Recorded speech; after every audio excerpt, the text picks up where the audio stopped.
Meus queridos, a paz do Senhor, a paz do Eterno na sua vida, meus irmãos. Muito bom estar aqui com vocês nessa manhã de vida devocional, aonde estaremos estudando, aonde estaremos nesse exato momento expondo um texto que vai diretamente ao encontro do seu coração. Por isso, nesse momento, eu peço aos irmãos que continuem conosco, chame teu irmão, chame teu vizinho, chame aquela pessoa que possa estar agora sintonizada e conosco na IPP TV, porque Deus tem um recado para o seu coração. Amém? Sou muito feliz de estar aqui com os irmãos agora nessa vida devocional da IPP TV e estaremos agora estudando um pouquinho da palavra do Senhor. Nós vamos fazer uma oração, nós vamos agora fazer um clamor e eu já quero me unir à sua oração para que possamos interceder sobre a sua casa, sobre a sua vida, sobre o seu casamento. Amém? Fecha os teus olhos. Senhor, nós te louvamos e nós te agradecemos, Pai. Muito obrigado por estarmos, ó Deus, na tua presença nessa manhã de vida devocional, Senhor. Uma manhã que tem trazido, Pai, restauração. Uma manhã que tem trazido curas e milagres, Pai, nos sentimentos, nas emoções, na vida dos meus irmãos, Pai. Nesse momento agora, Senhor, eu quero, ó Deus, interceder sobre a vida de cada um que está aqui conosco assistindo. Que a boa e poderosa mão do Senhor o alcance nessa hora, Senhor. Que esse casamento, que essa união de pais e filhos, que esse trabalho, que essa enfermidade, ó Deus, possa, todos eles, ó Deus, chegar ao teu conhecimento, Pai. E que o Senhor possa fazer um milagre na vida do teu povo, Pai, para a honra e glória do teu santo nome. Fala conosco, meu Senhor, ensina, edifica e exorta por meio da tua palavra, em nome de Jesus, amém e amém, meus irmãos. Meus queridos, livro de Evangelho de Jesus Cristo, segundo escreveu Marcos capítulo de número 14, a partir do versículo de número 32. Marcos capítulo 14, versículo de número 32. Eu quero hoje falar sobre o seguinte tema: Existe sempre um Getsemane em nossas vidas. Eu vou repetir. Existe sempre um Getsemane em nossas vidas. Prepare aí para Deus falar ao seu coração. A palavra do Senhor nos diz assim, em versículo de número 32. Então, caminharam para um lugar chamado Getsemane, e tendo chegado, solicitou Jesus aos seus discípulos: assentai-vos aqui, enquanto eu vou orar. E levou consigo Pedro, Tiago e João, e começou a sentir grande temor e profunda angústia. E compartilhou com eles: minha alma está extremamente triste até a morte. Ficai, pois, aqui e vigiai. Caminhou um pouco mais adiante e, prostrando-se, orava para que, se possível, aquela hora fosse afastada dele. E rogava: Abba, Pai, todas as coisas são possíveis para ti. Afasta de mim esse cálice, porém, não seja o que eu quero, mas sim o que tu queres. Ao voltar para os seus discípulos, o surpreendeu dormindo. Simão, chamou ele a Pedro, estás dormindo? Não conseguiste vigiar nem por menos uma hora? Vigiai e orai, para não caires em tentação, pois de um lado o espírito está pronto, mas de outro a carne é fraca.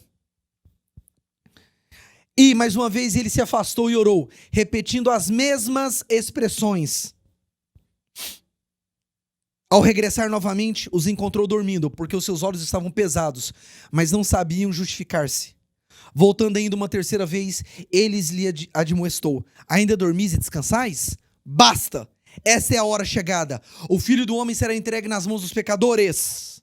Levantai-vos, pois, e vamos. Eis que chegou aquele que está me traindo. Amém, meus irmãos?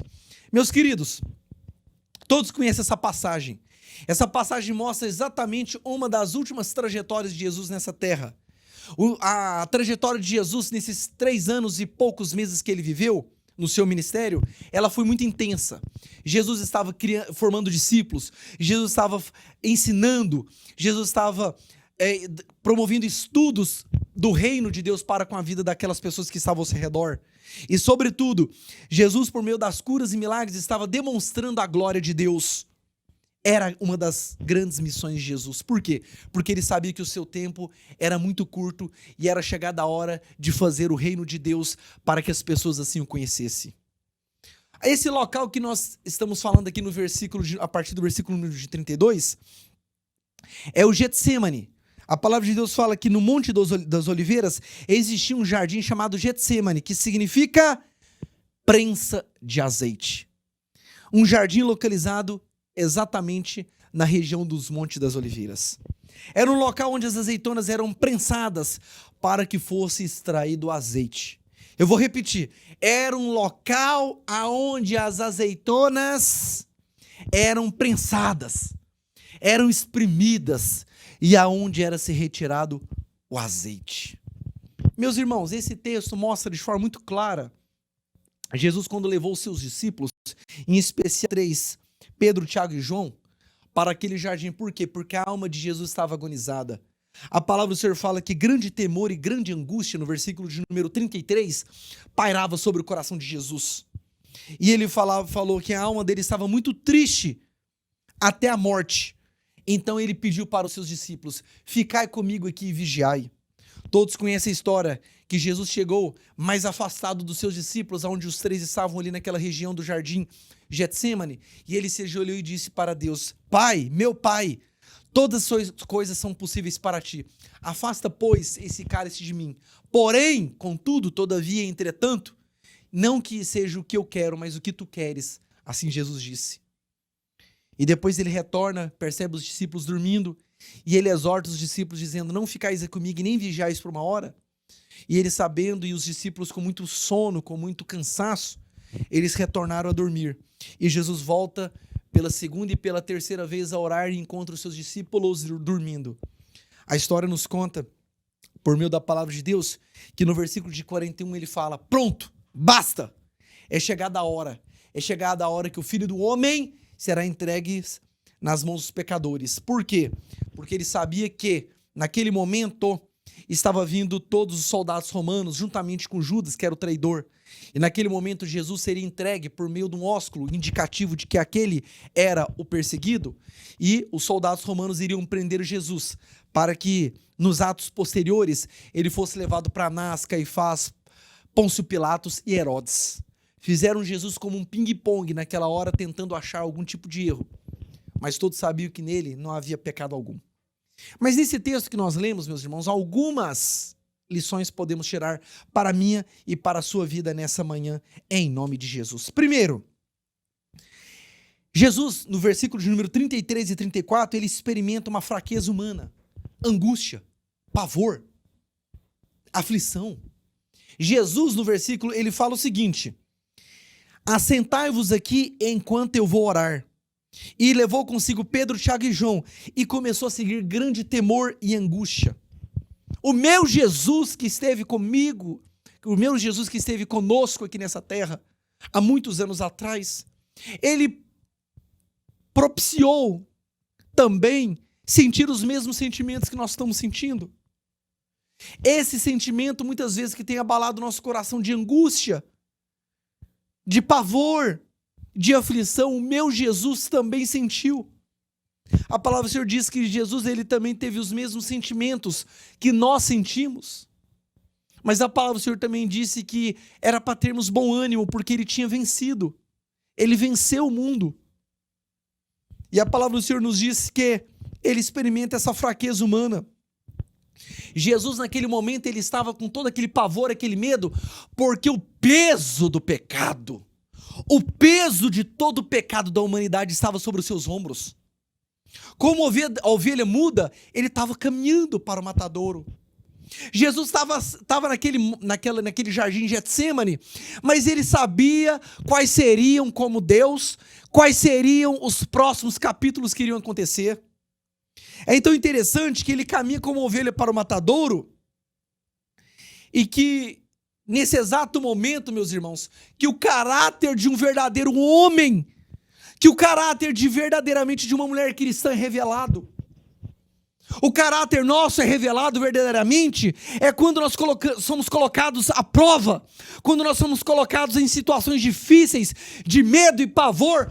Qual é a sua atitude? Qual é a sua atitude? A situação está na sua frente. O medo está na porta da sua casa. A aflição toma conta dos corações.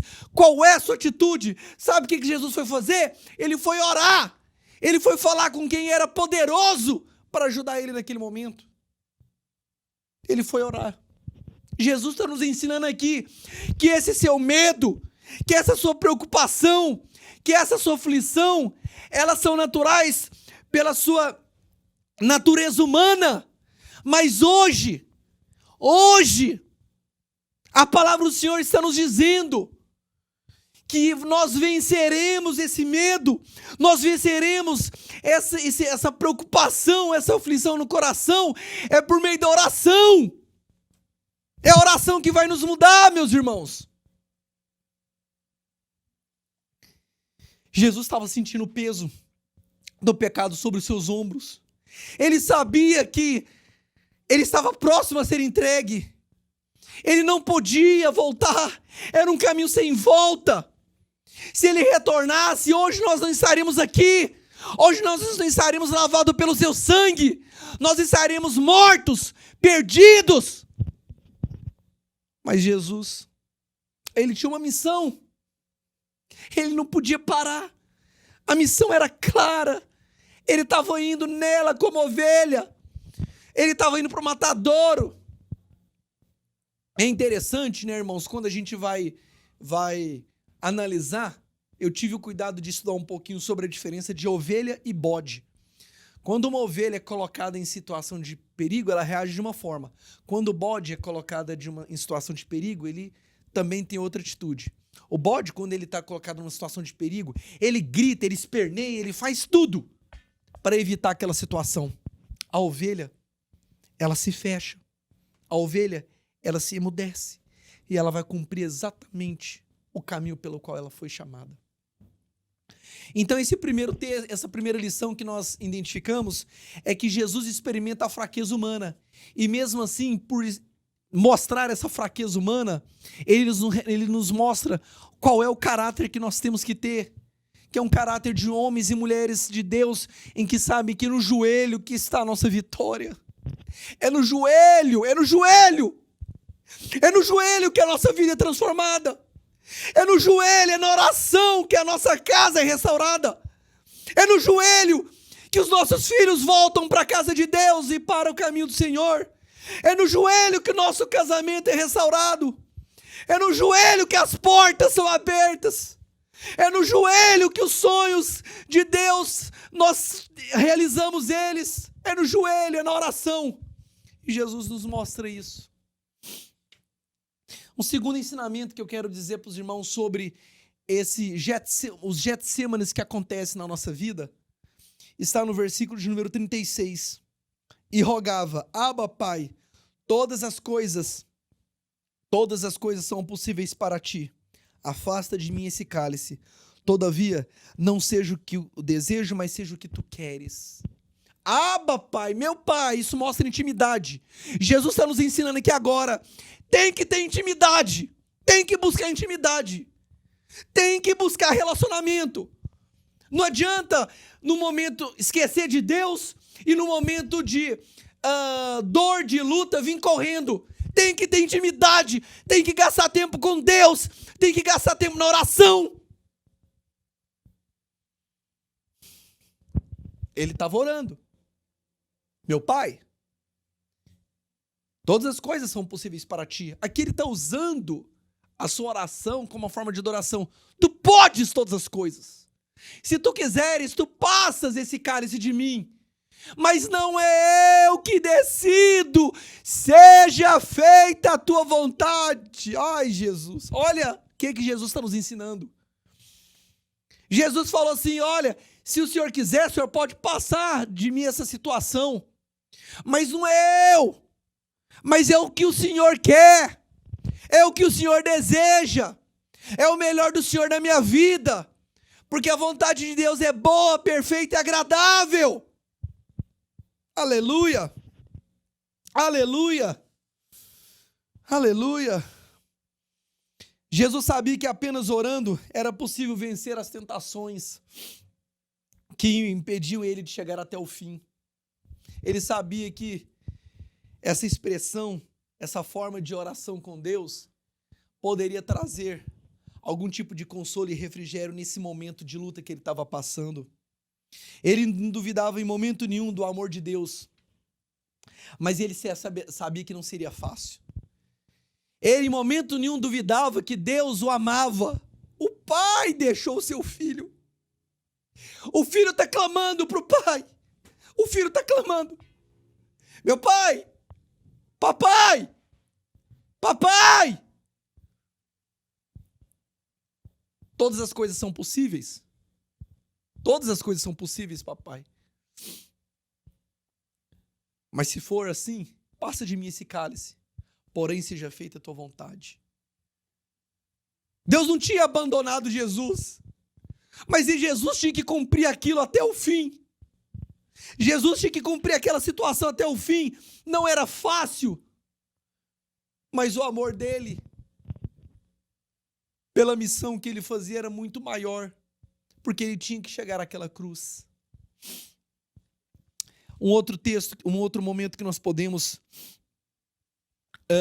aprender é aqui no verso de número 37, quando diz o seguinte: ao voltar aos seus discípulos, surpreendeu dormindo Simão, chamando ele a Pedro. Estão dormindo? Não conseguem vigiar nem por uma hora? Meus queridos, eu quero falar uma coisa agora muito, muito especial ao seu coração. Haverão momentos da nossa vida em que nós vamos enfrentar o sofrimento e nós não vamos ter nenhum amigo por perto. Jesus foi enfrentar um sofrimento. Ele estava sofrendo e ele pediu para os amigos, para aqueles discípulos tão próximos, tão íntimos dele, como Pedro, Tiago e João: olha, vocês fiquem aqui, fiquem orando, porque a minha alma está aflita. Eu vou ali na frente orar, mas estejam comigo. Quando ele retorna e vê eles dormindo, aqui tem um ensinamento muito forte, muito poderoso da palavra de Deus. Tem vezes na sua vida, tem sofrimentos na sua vida, que não terão ninguém ao seu lado. Não terão amigos, não terão familiares, não terá ninguém. É só você e Deus que vai passar. Jesus queria amigos ali naquele momento para ajudar, mas ele viu que ele estava sozinho, era ele e Deus. Então não se entristeça mais nos períodos de sofrimento da sua vida, não ter ninguém ao seu lado, não ter uma mão amiga ao seu lado, não ter pessoas muitas vezes orando por você. O sofrimento é você e Deus que irão passar, mas ele nunca lhe abandonará. Ele sempre estará ao seu lado, lhe encorajando, dizendo: filho, filha, a minha mão está estendida, nós vamos passar juntos esse sofrimento. Eu sei que esse sofrimento ele pode ter uma dor muito profunda, aguda, e por vezes até eterna, mas não há dor, não há tristeza, não há calamidade tão profunda que o bondoso Deus não possa consolar por meio do Espírito Santo. Os seus discípulos não foram capazes de vencer aquela tentação. Jesus também sentiu o peso da solidão, da rejeição e do abandono naquele momento. No momento que ele queria mais um amigo. Tem vezes na nossa vida que nós queremos um amigo para dizer o seguinte: olha, tirei o telefone, eu sei que você está passando um problema, uma dificuldade, mas eu estou ligando aqui para orar com você. Muitas vezes a gente precisa só disso. Talvez até um abraço, quando possível. Mas tem vezes que nada disso vai acontecer. Você vai estar sozinho. Você vai estar rejeitado, abandonado, sozinho nessa dor e nesse seu sofrimento. Mas Deus nunca te abandonará. Jesus sofreu exatamente isso nos últimos momentos dele na terra. E caminhando, pessoal, para o quarto item, versículo de número 38 nos ensina o seguinte: vigiai e orai, para não cairdes em tentação, pois de um lado o espírito está pronto, mas de outro a carne é fraca. Naquele momento em que ele observa os discípulos dormindo, ele dá um recado muito sério: olha, vocês precisam vigiar. Vocês precisam vigiar. O espírito ele precisa estar em constante treinamento. O espírito precisa estar em constante performance, em atividade, em oração. Mas não se esqueçam, a carne é fraca. E isso pode ser um problema para vocês. É necessário conhecer o nosso inimigo, meus irmãos e minhas irmãs. Vigilância e o revestimento de toda a armadura, conforme nos fala o livro de Efésios. Permanecermos acordados espiritualmente. Olha, meus irmãos, estamos vivendo tempos difíceis.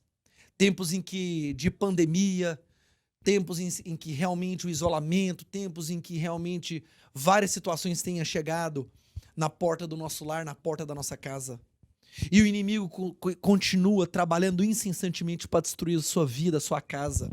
Por isso, não descanse. Enquanto você estiver nessa terra aqui, estarmos nessa terra não quer dizer só alegria, quer dizer constante vigilância, constante revestimento em oração, porque o inimigo das nossas almas, ele anda como um leão tentando rugir para matar, roubar e destruir. Mas precisamos estar em vigilância, porque maior é o que está em nós do que aquele que está no mundo. Maior aquele que venceu naquela cruz e nos deu vida do que esse que anda ao derredor nesse mundo. Por isso Jesus nos ensina aqui nesse versículo: vigiai, não esmoreça a sua guarda, não esmoreça a sua oração. Pode ser o que estiver acontecendo, pode ser o que estiver passando, mas não deixe de ter vigilância, em nome de Jesus. E por fim, no versículo de número 42, diz o seguinte: quando Jesus encontra pela terceira vez os discípulos dormindo, ele diz o seguinte: basta, é chegada a hora, o Filho do Homem vai ser entregue aos pecadores. E no 42 ele diz o seguinte: levantai-vos, pois, e vamos. Eis que chegou aquele que me está traindo. Jesus, ele sabia desde o momento que eles chegaram, de todas as situações que iriam acontecer. Porque mesmo ele sendo homem, sentindo as mesmas paixões carnais que nós sentimos, mas também ele era Deus. E naquele momento ele sabia que ali já estava consumado tudo que viria a acontecer. E quando ele levanta e fala o seguinte: levantemos, pois é chegado aquele que está me traindo, ele me ensina algo extraordinário para mim e para você nessa manhã. Apesar da dor e da aflição da alma dele, apesar dele estar totalmente sozinho, isolado, negligenciado pelos seus discípulos que estavam dormindo, apesar dele clamar a Deus, dizendo que para Deus, se possível, passar esse cálice, porque Deus podia todas as coisas, mas que seja, acima de tudo, feita a vontade de Deus, ele obedeceu até o fim à missão pelo qual ele foi chamado. Levantai-vos e vamos, porque aquele estava chegando. Na hora que ele mostra que ele estava levantando, ele cumpriu e suportou tudo que foi necessário para ir até o fim. Em outras palavras, e aplicando ao seu coração, eu não sei o que você tem passado, mas período de luta, dificuldades, dor, aflição, não foi e nunca será período de desobediência. É nesse momento que nós precisamos restaurar o nosso lar, a nossa adoração, a nossa busca em Deus, a nossa intimidade com Deus. Por quê? Porque obedecer é melhor do que sacrificar. Ele sabia que ele precisava obedecer todas as etapas que lhe seriam impostas. Ele levantou e disse para os seus discípulos, e ensina para mim e para você hoje: levantemos, vamos cumprir tudo que virá de acontecer. Porque ele sabia que Deus nunca havia o abandonado. Mesmo que ele tivesse com aquela aflição no coração, Deus estava ali e tinha o controle sobre toda a situação. Amém? Meus irmãos, eu quero aqui agradecer a Deus por essa rica oportunidade e dizer o seguinte: sempre haverá e haverão alguns Getsêmanes na nossa vida. O que significa o Getsemane? O Getsemane significa o lugar onde nós somos prensados. O nome Getsemane, como eu disse para os irmãos, é prensa no azeite. Seremos prensados, seremos sufocados, seremos abatidos. A aflição do nosso coração, a aflição da nossa alma vai totalmente nos sucumbir, ou tentará nos sucumbir. Mas também, prensa de azeite, ou Getsemane, é um local para que nós possamos se dobrar aos pés da cruz, se dobrar à presença de Deus, clamar a presença de Deus, e que mesmo sozinhos, saberemos que Deus nunca nos abandona, e cumprimos exatamente o que Deus quer para a nossa vida. Amém? Eu quero orar com essas pessoas que estão aqui. Eu quero orar pelas pessoas que estão aqui conosco nessa manhã, de várias cidades, orar pelas pessoas que estão com câncer, orar pelas pessoas que estão necessitando de uma intervenção de Deus. Feche os seus olhos, vamos orar. Eu queria pedir algo pro meu irmão, pra minha irmã que está assistindo agora, se puder. Porque às vezes tem algumas pessoas que estão em outros ambientes e não podem. Mas ajoelhe comigo.